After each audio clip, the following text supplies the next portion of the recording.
بسم اللہ الرحمن الرحیم۔ 19ویں صدی کے زوال پذیر سالوں میں قوم پرستی کی باز گشت پورے یورپ میں گونجنے لگی۔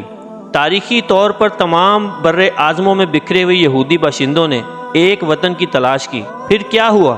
کیا ان یہودی باشندوں کو یہ وطن مل پایا جہاں سکون اور اطمینان کی زندگی بسر ہو سکے؟ آخر یہ وطن کے حصول کی جدوجہد کیوں ضروری بنی، اور اس کو پانے کے بعد کون سی ناانصافیوں نے جنم لیا؟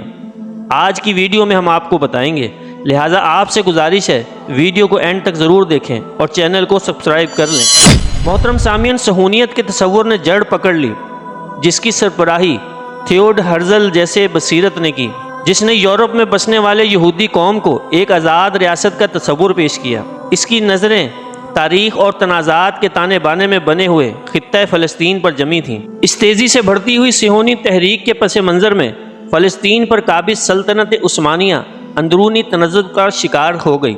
اس ہنگامہ آرائی کے درمیان پہلی جنگ عظیم شروع ہوئی، جس سے مشرق وسطیٰ میں زلزلے کی تبدیلیاں آئیں۔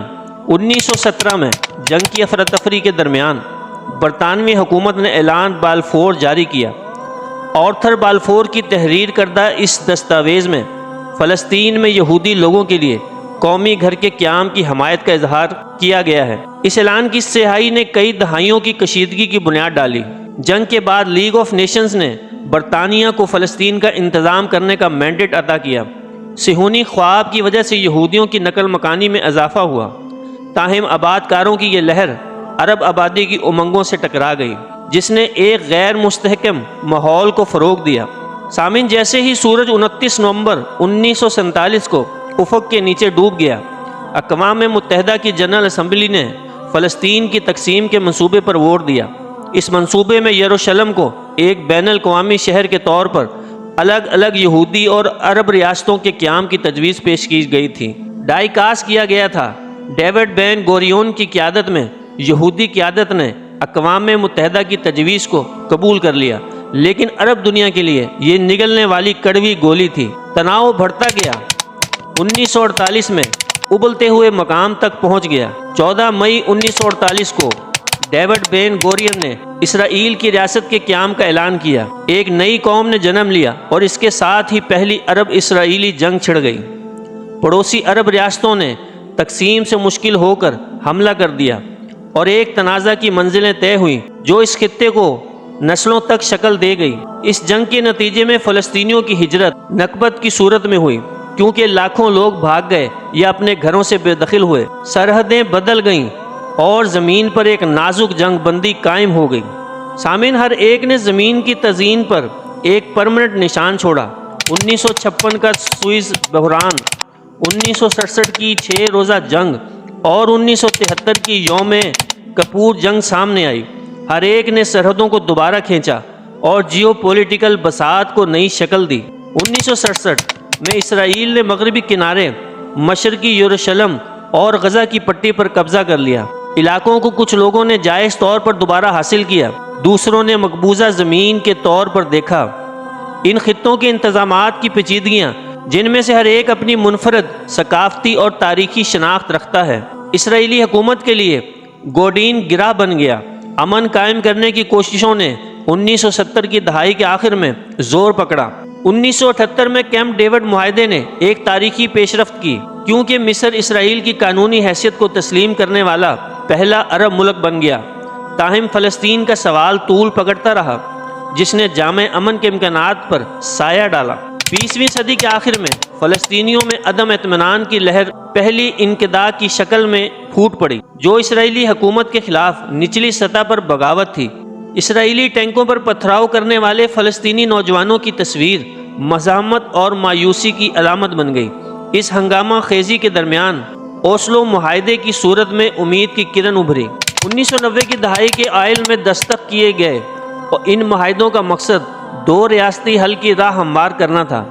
سامعین، تاریخی مخالفین یتراک رابن اور یاسر عرفات نے وائٹ ہاؤس کے لان میں ہاتھ ملایا، نئے دور کی امیدیں جگائیں، پھر بھی امن کا راستہ غدار ثابت ہوا۔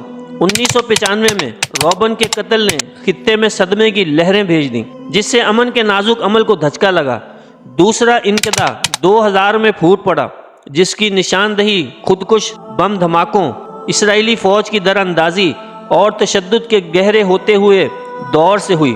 ہنگامہ آرائی کے درمیان اسرائیل نے ایک رکاوٹ کی تعمیر شروع کی، جسے کچھ لوگوں نے حفاظتی اقدامات کے طور پر دیکھا اور دوسروں نے تقسیم کی علامت کے طور پر۔ 21ویں صدی کے آغاز کے ساتھ ہی امن کا روڈ میپ تیزی سے پراسرار دکھائی دیتا ہے۔ غزہ کی پٹی بحر روم پر ایک تنگ محصور علاقہ تنازعات کے مرکز کے طور پر ابھرا۔ 2007 سے ایک اسلامی تنظیم حماس کے زیر کنٹرول غزہ انسانی مصائب اور سیاسی تعطل کا شکار بن گیا۔ وقتاً فوقتاً تنازعات پھوٹ پڑے، جن میں سے سب سے زیادہ تباہ کن آپریشن کاش لیڈ 2008-9 تھا۔ اسرائیل اور مصر کی طرف سے غزہ کی ناکہ بندی نے انسانی بحران کو مزید بڑھا دیا۔ کراس فائر میں پھنسے شہریوں کی چیخیں پوری دنیا میں گونج اٹھیں، پھر بھی ایک دیرپا حل نہ ہونے کے برابر رہا۔ بین الاقوامی برادری کی طرف سے امن مذاکرات دوبارہ شروع کرنے کی کوششوں کو بار بار ناکامیوں کا سامنا کرنا پڑا۔ سامعین، مغربی کنارے میں تصفیہ کی توسیع جاری رہی، جس نے بین الاقوامی مزاحمت کو جنم دیا اور فریقین کے درمیان عدم اعتماد کو مزید گہرا کیا۔ جیسے ہی دنیا 2010 کی دہائی میں منتقل ہوئی، اسرائیلیوں اور فلسطینیوں کی ایک نئی نسل کو ماضی کے داغ ورثے میں ملے۔ ڈیجیٹل دور نے تنازعات کو ایک نیا متحرک کیا، کیونکہ سوشل میڈیا بیانیہ اور تاثرات کا میدان جنگ بن گیا ہے۔ اقوام متحدہ، علاقائی طاقتیں اور مختلف ثابت سفارتکاری کے نازک رقص میں مصروف ہیں۔ اس کے باوجود بنیادی مسائل، یروشلم کی حیثیت، فلسطینی پناہ گزینوں کے لیے واپسی کا حق اور مستقبل کی فلسطینی ریاست کی شکلیں ہمیشہ کی طرح پیچیدہ ہیں۔ اللہ تبارک و تعالی فلسطینی مسلمانوں کی غیبی مدد فرمائے اور مسلم امہ کو آپس میں یکجا کر دے۔